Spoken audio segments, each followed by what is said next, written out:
Welcome to Soberly Speaking. I'm Julia Rangiheiuia. For Ash Butterss, addiction was about chasing more excitement, more highs, more chaos, and anything to fill the emptiness. Starting with sugar as a child, alcohol at 12 and drugs at 14, Ash replaced one addiction with another, convincing herself she didn't have a problem as long as she could have patches of sobriety. On the surface, she had it all. Owning a Bondi home, waking up, doing HIIT classes, managing a high-performing team. But inside, she felt hollow. It wasn't until hitting rock bottom, or what she calls the gift of desperation, that she was ready to get sober. Stopping drinking forced her to confront painful truths, including her marriage built around addiction. Leaving that relationship was one of the hardest things Ash has ever done, but it led her to a new life, finding love again as a non-drinker. Trigger warning, we discuss themes of substance abuse and suicide in this episode. I hope you love this chat with Ash.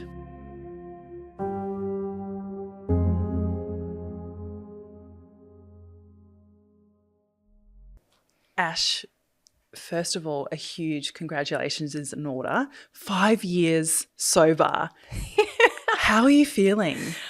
It's kind of wild, isn't it? Leading up to this milestone that I celebrated recently, it was kind of weird because in years gone by, as I've moved towards a sobriety birthday, I've gone through these waves of, a bit of depression, a bit of grief around the life that I let go of. And this time around, coming up to 5, I didn't experience any of that. And I was thinking to myself, yes, that's not going to happen anymore. And then on day 3 of celebrating, because I'm part of a 12-step fellowship and we celebrate for a whole week. And it was day 3 and I hit the slump and I went, oh, goddamn, it's still here. But, just part of the experience. And it's less about grieving my old life now and more just about, I think, learning how to do life sober and experiencing the different array of emotions that come up, and that means the good, the bad, and I get to feel all of it, which is really beautiful. But the first 3 years kind of felt like forever, and then the last 2 have just absolutely flown by. Because I'm entering my 3rd year now, and the difference between I think the first year is all about you and all about being selfish and the boundaries and saying no to majority of things.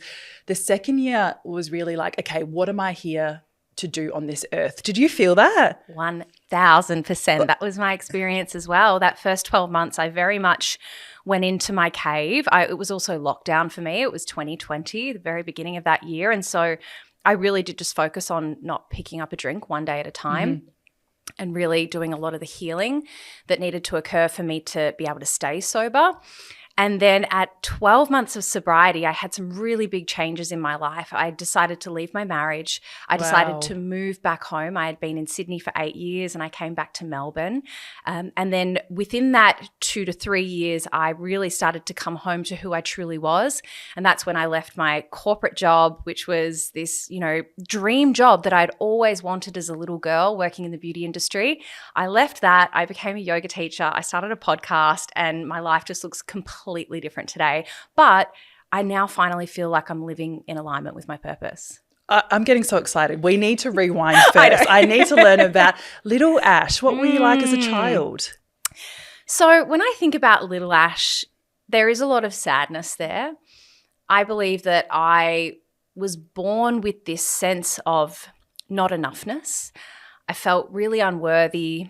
And I felt like I was always having to prove myself to get love and attention and validation. I craved external validation because for whatever reason, I didn't have the skills to be able to internally validate.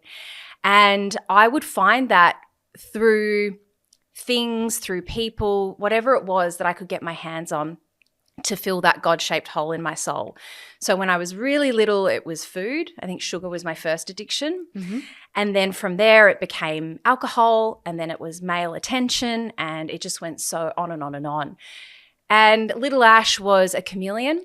I would walk into any room and straight away I would be thinking, How can I change myself to fit into this environment?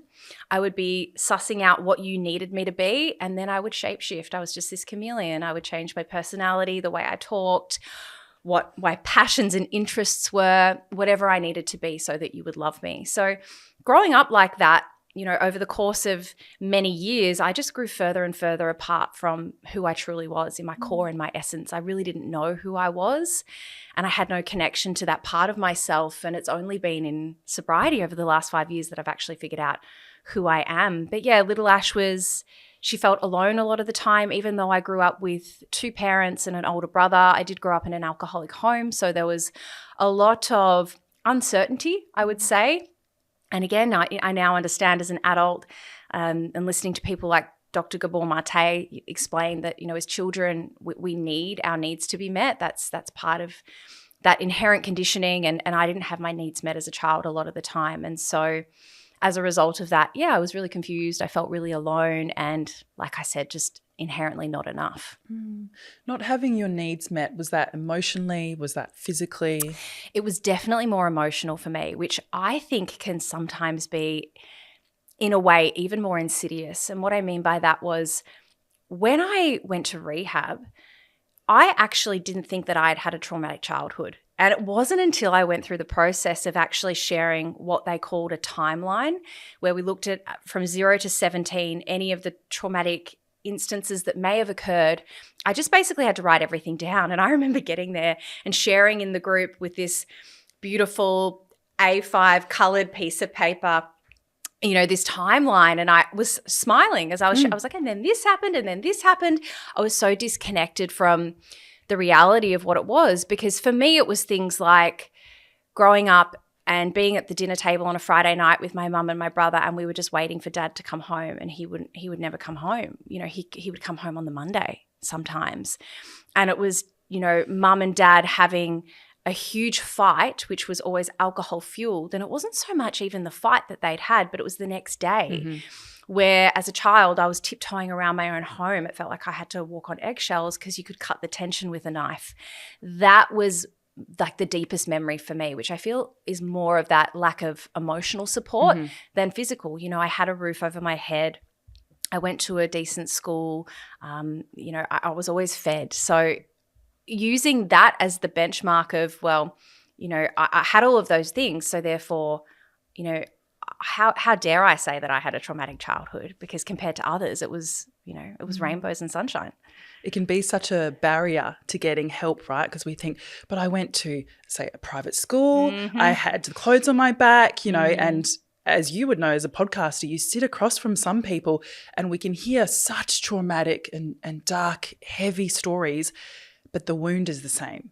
Correct. Or that place of unworthiness. It doesn't matter. Oh, I'm getting shivers talking about this. I know. When did you first start drinking?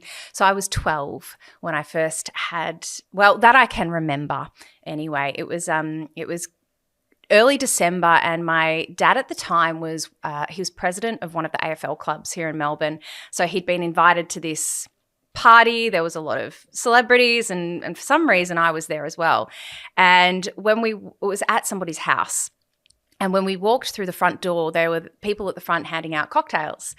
And I remember mum and dad kind of walking through and just leaving me, and I decided to take a drink. And it was like, in that moment, I felt for the first time peace. And what I mean by that was,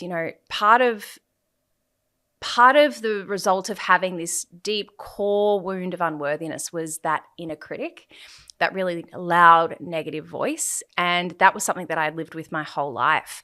And when I drank alcohol at that party, the dial turned down. It felt like for the first time ever, I just had this moment of peace in my mind. And I thought, oh my God, this is amazing. I want more of it. Not really understanding that if I drank more, I was going to get violently ill. So I kept drinking that night, and then I drank until I was in the bathroom with my head in the toilet bowl, throwing up. And I was 12 years old, and my parents were mortified. They were so angry at me that night, and they grabbed me and put me in a taxi. And I remember lying. They were like, what did you do? Why did you drink? And I was like, I didn't drink. I didn't, it was so obvious. But I lied. And then funnily enough, Jules, I was punished for that behavior that night. And so in that moment, I decided not that I shouldn't drink again, but that I just needed to learn how to hide it better. Yeah. And so then that whole, way of moving through life started to become more of the fabric that was woven through as well. Yeah. I think as well with having a cocktail as your first drink, and you've already said that previously you had a sugar addiction. It's like, this makes me feel good and I really like this. I'm going to do more and more. Have you always had that? And do you still have that insatiable nature to keep going and going? Yeah, I do. I definitely do. Although today, being sober, it's generally most of the time used for good. And I say that in that I apply that to all areas of my life. So when it comes to work, I really do, even when I was at school, like I've always just had a drive, I've always had ambition. And I know that's not the case for everyone. So I do think that desire I'm really hungry for life and I want to learn more, and I love reading and I love watching documentaries and I love meeting new people and just learning. I'm really hungry for life in general, but that can also play out in areas where it's a little bit more detrimental as well. So for me, a lot of that was drugs and alcohol. Now that that's been removed, it is probably work, if I'm being honest. If I fall into any sort of ism or overdoing any area of my life now, it would probably be the work front. And I am aware of that. So I try and catch myself when I'm perhaps a little too deep in one area just to create a little more balance in my life. But I'm also human, so I just try and give myself a little bit of a break there. It's hard, right? Because you don't know where that addictive brain ends and the people pleaser steps in, because I'm the exact same. I'm so like on to the next, trying to manifest. Once my manifestations land, I'm like, okay, whatever, on to the next. Oh my goodness. Moving the bar is something that I'm so guilty of. And, that happened to me just last year. So I had set myself this goal. I was like, I want to do a TED Talk. That's my goal. Yes. So tell me, I'm excited. We can chat more about that off air. But I'd set myself that goal, and last year I achieved it. And I did my TED Talk in March. And I remember waking up the next day and I felt so empty. I was like, okay, what's next? Like there was that maybe the day of, I remember like when I walked off stage, I remember my back hit the wall and I kind of went down and I was bending down and I had my head in my hands and had tears of joy streaming down my face. But it was probably, short-lived. And the next day it was my brain just went, okay, now what's next? There's just like my ability to just sit in the achievement of things is something that I'm still trying to learn how to do, because I am that classic type A perfectionist who, again, is looking for external validation. And therefore, once I achieve the goal, it's like, and what's next? Ash, we need to talk offline about this. You're speaking to my soul. Yeah. Let's go down the path of the darker days of partying. What drugs were you taking? So the first drug I ever took, I was 14, was speed. Ice wasn't That's really, a pretty – yeah. How'd you get your hands on speed at 14? Yeah. So it was through the guy I was dating at the time, his older brother. And we were at the Crown Casino in a hotel room, and I remember my boyfriend really wanting to protect me from it because he knew I just had that personality. I just always wanted to try everything. And he was trying to keep me away from it. And, I was manipulative, I was dishonest, and I managed to get myself into the bathroom. And I remember taking it. And from that very first time that I tried it, I absolutely loved it. I'd also broken my foot earlier that night and hadn't realized. I'd been at a friend's sister's 21st, fallen down a flight of stairs and fractured my foot. So then, you take a drug like speed where I couldn't feel anything and I was up all night walking, dancing on this foot. By the time I got home the next morning, my entire foot was black and swollen. And my parents I was with my parents, I was like, I just trying to lie my way through it. They took me to the doctor. Obviously it was broken and had to recover from that. But again, I didn't think to myself, this is the consequence of your behavior. I just thought, I need to get more of that. So at first it was speed, and then from about the age of 16, it became cocaine. And cocaine played a really big role in my addiction for pretty much the entire period. I remember when I was 18, actually, I decided to stop drinking for 6 months because I felt like might be a bit of an issue here. But I picked up a daily cocaine habit. And at the time I thought, well, I can't possibly be an alcoholic because I didn't drink for 6 months. But that's, again, the delusion around what addiction looks like and how it manifested within me. And that period of my life led me to a point of owing some people a lot of money. I had to go to my parents. I remember selling my saxophone and my guitar at the time at cash converters to try and get the money. And back then, I didn't have an understanding of recovery. My family hadn't stepped into recovery yet either. Like, I now have a dad who's been in the fellowship of AA for over 15 years. But at the time we didn't know. And I remember my dad always says, I thought rehab was for rock stars.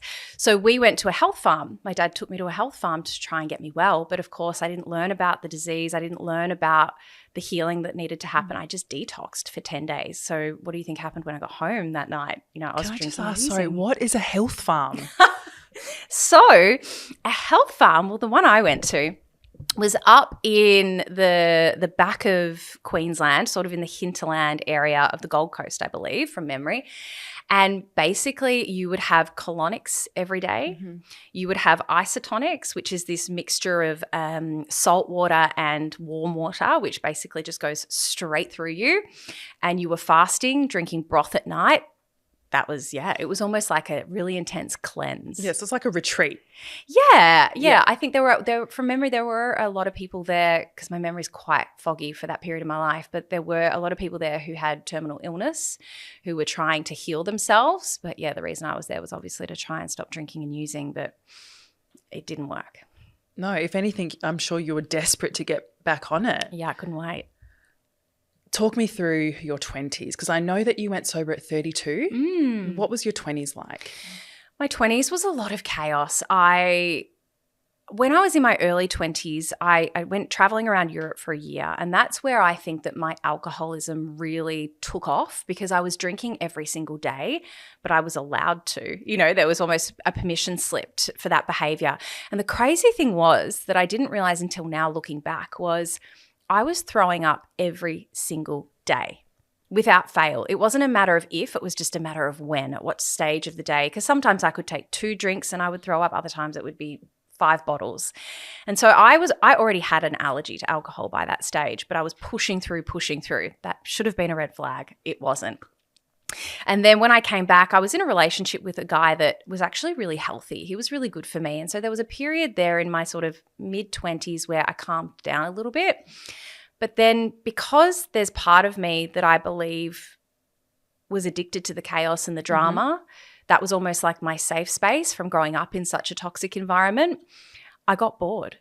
And I blew that relationship up. And it's, to this day, a deep regret of mine how much I hurt that person. And I carry that.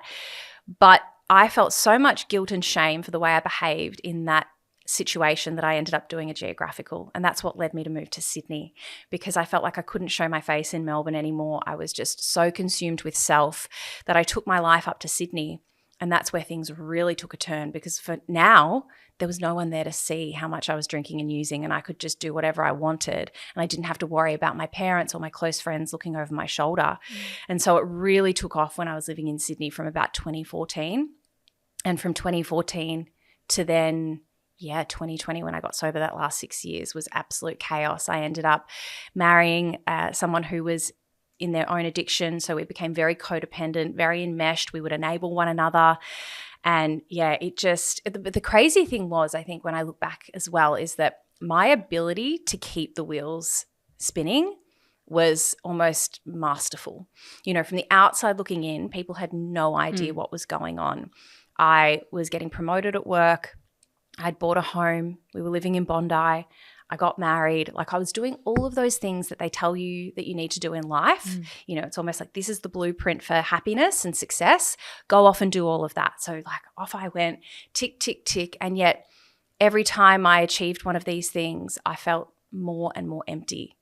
And that's where I unconsciously was looking for more and more of that solution to ease that discomfort that was within me. And that's what alcohol did.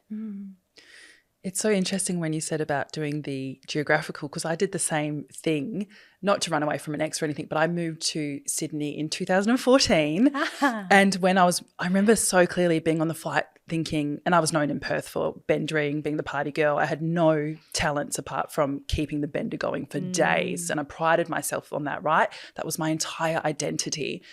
I remember on the plane moving to Sydney thinking, I'm just going to be this mysterious quiet girl who's really smart. And I had done no work on myself. So guess what happened? You know, you fall straight back to that identity that you're used to. Ash, tell me about how people viewed you during that time. I know that you said, you know, you're keeping up with the Joneses, but deep down, did anyone go, something's not right with that chick? So I think that my family, so my dad got into recovery in 2010. So my family definitely knew that something was up. My parents separated in 2005. So, but they've remained friends. And so they would talk to one another and have some level of concern. There would be times where I would blow my life up sufficiently enough to get into enough pain to pick up the phone and call my dad. And it would be at those times that he would take me to a 12-step meeting. But the problem was at that time was I would be going to those meetings and it was almost like I had cotton wool in my ears. I didn't hear the message at the time. I don't think I was ready and I don't think I wanted to be sober. So it really didn't land for me at that time. But one thing that I really am grateful for with my family is that they, number one, never gave up on me, but they also didn't force this down my throat. They knew that I needed to want this for myself and that if they dragged me into recovery kicking and screaming, I was probably going to be stuck in a cycle of relapse for a really long time. Whereas by the time I got to that rock bottom at the beginning of 2020, I was ready. I had the gift of desperation. I was willing to do whatever it would take to stay clean and sober because I'd gotten to the end of the road, but I had to get there, unfortunately. So for them, I know, I've spoken to my dad a lot about this, watching that and observing that and just allowing that to happen was incredibly hard, but it probably saved my life at the end of the day. The gift of desperation. I have never heard that. I am obsessed with that. Can we talk about the day you decided to stop drinking? Yeah. So it's funny. It wasn't, I'd gone out on a bender the night before and it wasn't any bigger than any other bender I'd been on. But the difference is that for the last 2 years of my drinking and drug taking, I had been blaming my husband. At the beginning of 2020, this was an incredibly painful year for me and my husband at the time, my now ex-husband. We were due to get married in the March, and 2 weeks before our wedding day, my brother-in-law took his own life. And this really, really rocked us because we absolutely loved Dan. He lived with us and the three of us were like the three musketeers. He was Max's younger brother and we had been down in Melbourne for a wedding. And when we received that phone call, I just remember thinking at that point, nothing is ever going to be the same. And something clicked inside me where I thought the only thing you can do here is drink because the pain of living in reality without anything to numb the edges was just too great. I couldn't do it. And so that really set off this chain of events where we found out about Dan's passing. We had the funeral a week later. Then we had our wedding the week after that. It was just such a blur that whole time. And then sadly what happened was I fell into my addiction and then my husband fell into his. And so we were kind of just coexisting within this apartment, living together, but not really. It was the physical body was there, but our emotional connection was gone. We were married to our addictions. And so I would blame him. I couldn't see my own stuff. I was so focused on pointing my finger at him. And I had always said, if you just stopped using, then I'll stop drinking. And so at the start of 2020, our marriage was not in a great place. He knew that he needed help and he decided to go to India to get some help, to get clean, to just have a break, but also to do some inner work. And I remember thinking to myself, this is fantastic because when you leave, I'll show you I'm going to be back to my old self. I'll get my shit together. It's all going to be fine. He left on the Monday and it was the Friday, and I'll never forget it because it was the 14th of February, Valentine's Day. And I was down in Melbourne for work and I'd been invited to work drinks, but I said no because by this stage I couldn't trust my behavior when I was drinking and I didn't drink in public anymore. I was only drinking alone. And so I decided that I would just go home, but I would pick up a bottle of wine on the way home. And when I got home, I received a text from a friend who was out in Richmond, about 20 minutes from where I was staying. And he said, do you want to meet me for a drink? And I said yes, because by this stage I had alcohol in my system, which inhibited my ability to make rational decisions. And so off I went, and I said to my mum, who was in the kitchen, I'm just going out for one drink. Classic. I walked in the door at about 8 o'clock the next morning, and the look on her face was just, she was shattered. She was done. She was broken. And it was in that moment that I knew that I couldn't blame anyone else but myself. Max wasn't there. No one was there. It was all my doing. And I'm so grateful for that moment, because for the first time I actually got to see me. And once I was able to acknowledge that I was the problem, it was actually incredibly empowering, because it meant that I could make the decision to save myself. But if I just sat there waiting for someone else to rescue me, that was never going to happen. I had to crawl my own way out of this. Of course, with the help and support of the rehab I went to, 12-step fellowship, everybody that's been in my life since then, but I had to be the one to make that decision. So that was the moment, that morning, when I fell to my knees, and I said to my parents, I said to my mum, and then we called my dad. I said, I need help. And thankfully we knew what to do, and I didn't go to a health farm that next time. I went to a rehab. It was actually a psychiatric hospital in the northern beaches of Sydney. And that was the day I walked in there, was the last day I've ever had a drink or a drug. You enter rehab, and I love hearing about people actually physically going and signing themselves in. Can you talk me through that experience? Yes. So this is what inspired the name of my podcast, Behind the Smile, because I'll share the photo with you. But the photo, my rehab intake photo, you should see me. I look completely different to how I look today. I'm about 15, 17 kilos heavier, very puffy, red eyes. And in this photo, I am smiling. Glam shot. From ear to ear. So disassociated from the reality of what was going on. I remember I was dying. I was so scared of what was ahead of me. I could not imagine my life without alcohol. And I truly don't think at the time that I actually thought that this was going to be forever. I think I just wanted the consequences to stop. And so I was desperate enough to get into rehab, to learn how to drink like a lady. That's what I thought was going to happen. And then once it was explained to me that I had this disease and that it was something that I was going to live with for the rest of my life, it's just whether or not I wanted to choose to recover, because it's my responsibility to now treat this. It was in that moment that I realized that this was going to be forever. But oh my goodness, at the time I was absolutely terrified. The rehab that I went to, as I said, it was a psychiatric hospital. So they were hospital beds.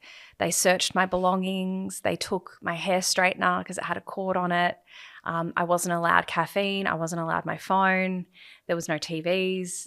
It was pretty hardcore, the one that I went to. I was receiving thiamine injections every day for the first 2 weeks, which was very painful, just to help restore some of the vitamin B1 that I had lost. I remember when the nurse was explaining to me that I was going to be tapered off alcohol with Valium, I couldn't understand why. And she basically, I was sitting on the hospital bed, and she just looked at me and she said, "Sweetie, the amount of alcohol that you were drinking, if you stop, you will die." And that just blew my mind, because it had been so slow and progressive for me that I didn't realize that the amount that I was drinking was so toxic, especially because I was still getting up in the morning, doing a HIIT class, going to work, managing a team, like tick, tick, tick, tick. And yet, it was the reality of what I was actually doing to my body. Like, I truly believe that if I hadn't have stopped when I did, I would have been dead pretty soon after. When was it for you that you really realized, oh my God, I'm never drinking again? Because I always say this to my listeners, the day you choose to go sober, and even I've stopped saying that as much because it seems so daunting when you say that. Absolutely. Let's just do it, take it day by day, or do a month and 2 months.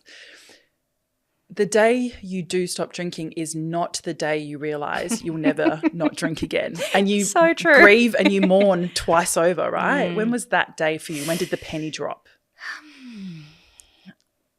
It's interesting. I don't know if I ever had a day where I thought this is forever, but what does come to mind when you ask that question is I was about 11 months sober when I had the most overwhelming urge, compulsion, craving to drink that I've ever experienced in the entire 5 years of my sobriety.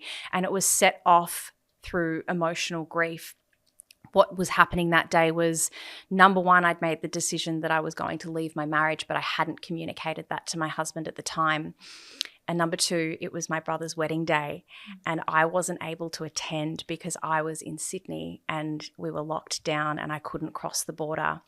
And I had made a decision in mid-December when the borders were shutting to stay in Sydney to try and save my marriage.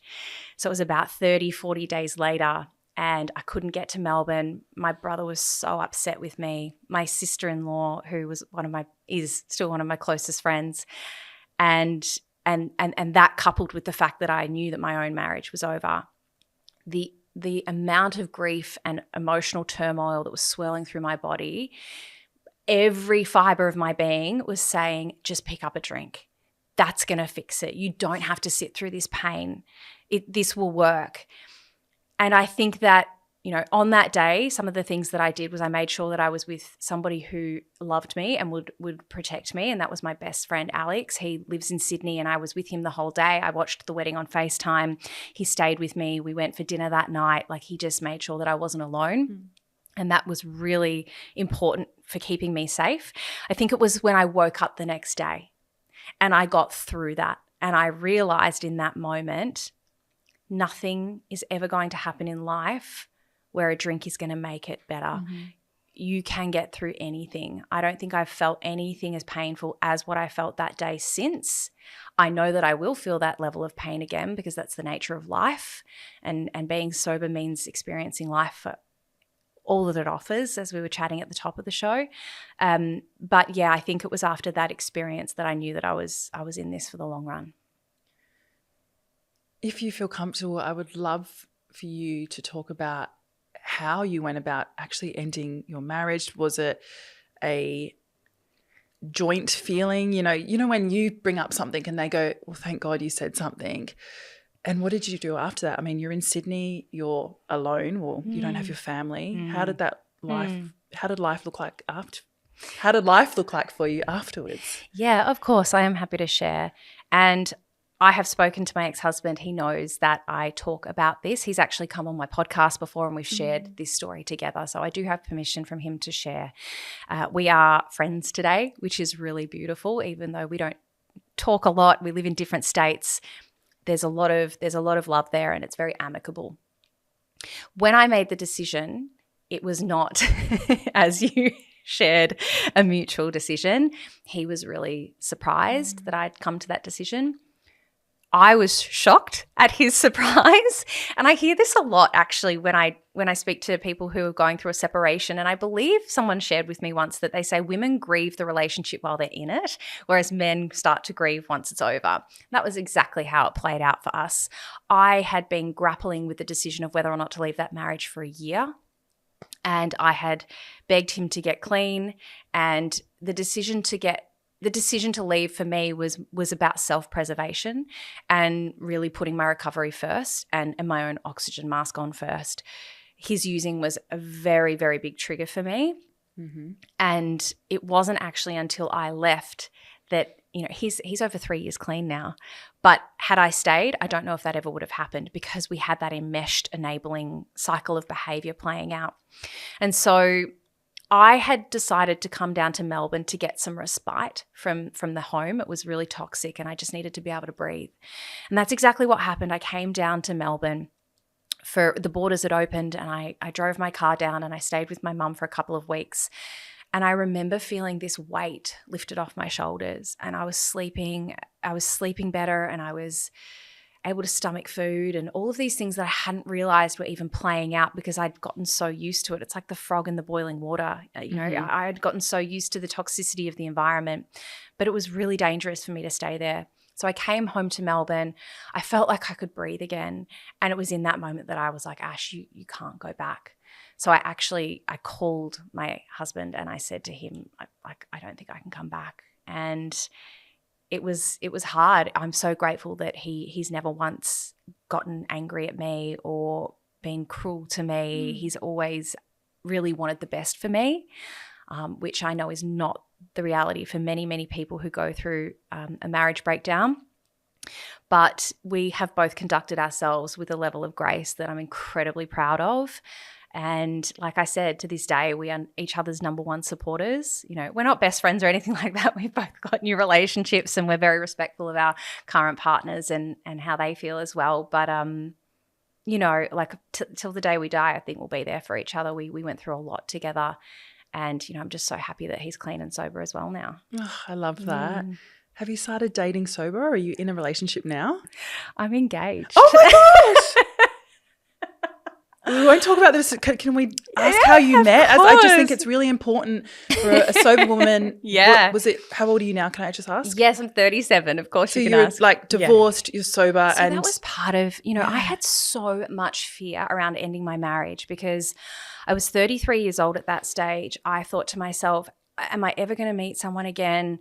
I'm sober. How am I going to meet someone? Am I going to die alone? I'm never going to have children. All of these fears that were bubbling up inside me. And if I had allowed myself to listen to those fears, then I would have stayed in an unhappy marriage and I probably would have relapsed. Mm-hmm. You know, sometimes it's about stepping into the fear and stepping into the unknown and trusting that you're going to be okay.